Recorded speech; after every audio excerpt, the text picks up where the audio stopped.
The Nobel Prize in Literature for 2024 is awarded to South Korean author Han Kang. 2024년 대한민국에 엄청난 반향을 일으킨 한강의 노벨문학상 수상. 베스트셀러 순위 석권은 물론 품절 및 예약 판매까지 그 열풍이 어마어마했는데요. 혹시 한강 작가의 작품을 읽기 전인가요? 아니면 읽어도 여전히 어려움이 남았나요? 그렇다면 지금 딱 이 두 개념을 보고 책을 펼쳐보세요. 작품을 보는 눈이 뜨일지도 모릅니다. 한림원은 수상 이후로 한강이 역사적 트라우마에 직면하고 인간 삶의 취약성을 드러내는 강렬한 시적 산문을 쓴 작가이며 한강이 몸과 영혼, 산자와 죽은 자 사이의 관계에 대한 독특한 인식을 가지고 있음을 들었는데요.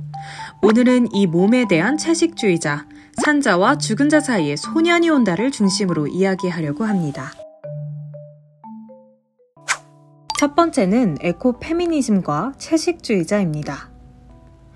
에코페미니즘은 자연 속의 생명이 협력과 상호 보살핌, 사랑을 통해 유지된다는 점을 인식할 수 있는 새로운 우주론 및 새로운 인류학의 필요를 강조하는 이론입니다.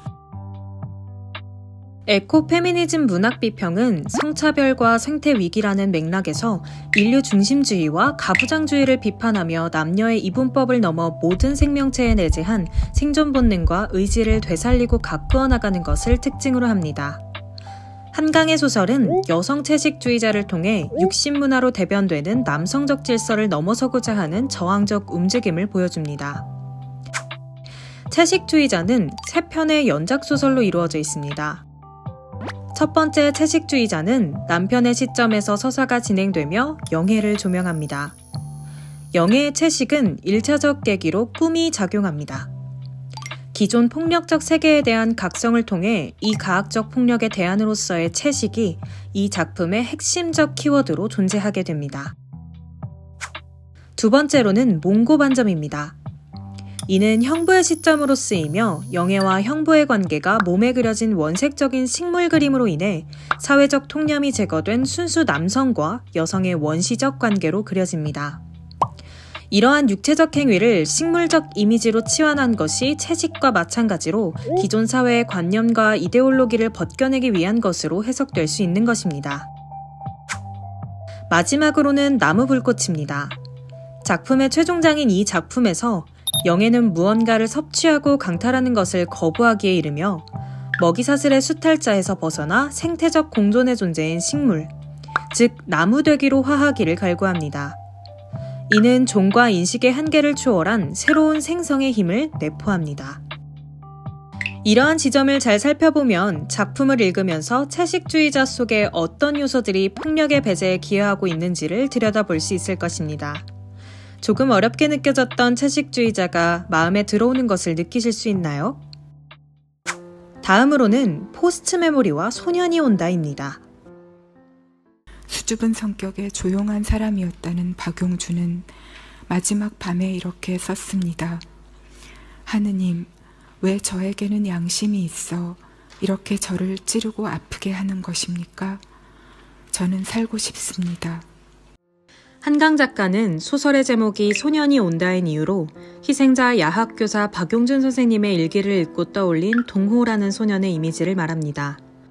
그리고 한강은 그 동호가 80년 5월로부터 5년, 10년, 30년을 건너 현재까지 넋으로 걸어오는 소설이었으면 좋겠다는 마음이었다고 설명했습니다.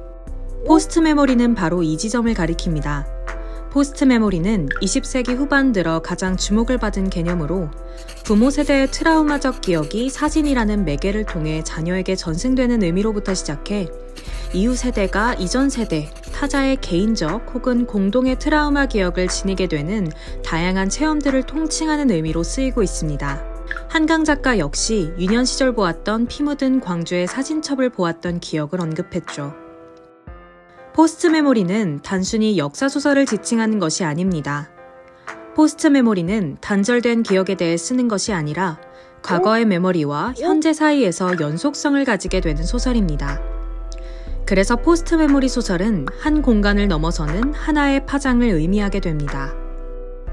이처럼 소년이 온다는 5.18의 전통을 계승하는 증언문학으로서 직접 체험한 세대가 아닌 한강 작가가 에필로그를 통해 유년의 기억과 연결되어 있는 동시에 현대사의 상흔으로 남아있는 5.18에 대해서 쓴 것입니다.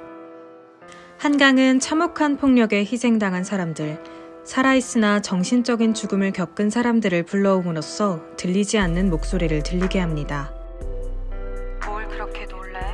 헬쓱한 얼굴로 너는 막연히 따라웃는다. 그렇지, 혼한테 손 같은 게 있을 리 없지. 너라는 2인칭 서술. 다양한 문체를 통해 소설은 산자와 죽은 자의 목소리가 복합적으로 어울려 만들어내며 작동하죠. 이러한 것들이 모여 소년이 온다 속의 다성적 목소리들이 되고 그렇게 탄생한 소년이라는 존재는 모두가 함께 만들어낸 새로운 생명이 되는 것이죠.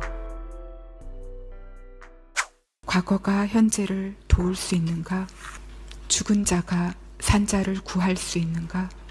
이후 이 소설을 쓰는 동안 실제로 과거가 현재를 돕고 있다고, 죽은 자들이 산자를 구하고 있다고 느낀 순간들이 있었습니다. These questions have been asked by literature for thousands of years and continue to be asked today.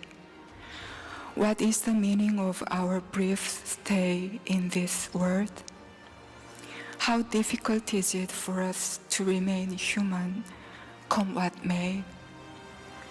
In the darkest night, there is language that asks what we are made of, that insists on imagining into the first-person perspectives of the people and living beings that inhabit this planet. Language that connects us one another. Literature that deals in this language inevitably holds a kind of body hit. 한강 작가의 노벨상 강연과 수상 소감의 일부입니다. 어떤가요? 한강의 작품을 조금 더 부드럽게 읽을 수 있는 기회가 될 것 같나요? 이토록 폭력적인 세계에서도 인간들은 고군분투하며 살고 있습니다. 한강의 작품 세계는 이런 상흔들을 낱낱이 보여줌과 동시에 끝없는 사랑의 가능성을 말하기에 그 가치를 보여줍니다.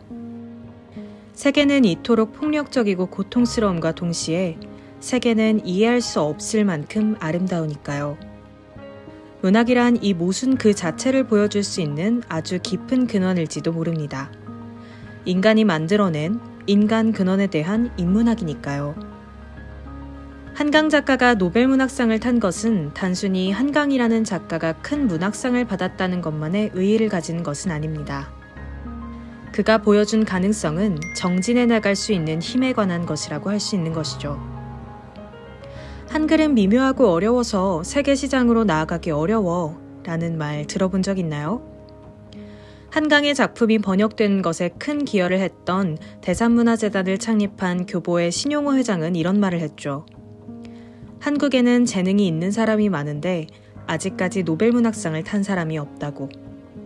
결국 한강의 수상은 쓰는 이들에게도 결국에는 해낸다는 것과 아시아 여성 작가라는 위치로 인정받음으로써 수많은 사람들에게 나아갈 힘을 주는 것과 같습니다.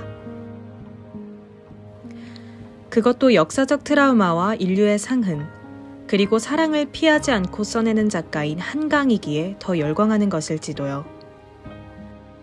부러운 열풍과 최근 텍스트앱이라는 청년들의 문화가 만나 일으킨 그 시너지 역시 기대해 볼 수 있겠습니다. 단순히 멋져 보이려고 책을 들었다가 문학의 참맛을 알고 말았다는 젊은이가 생기듯이요. 문학은 언제나 이 자리에 있습니다. 여러분에게 문학이 가진 체온은 어떤가요? 여러분 역시 한 권의 책 같은 삶을 살 수 있기를 소망합니다.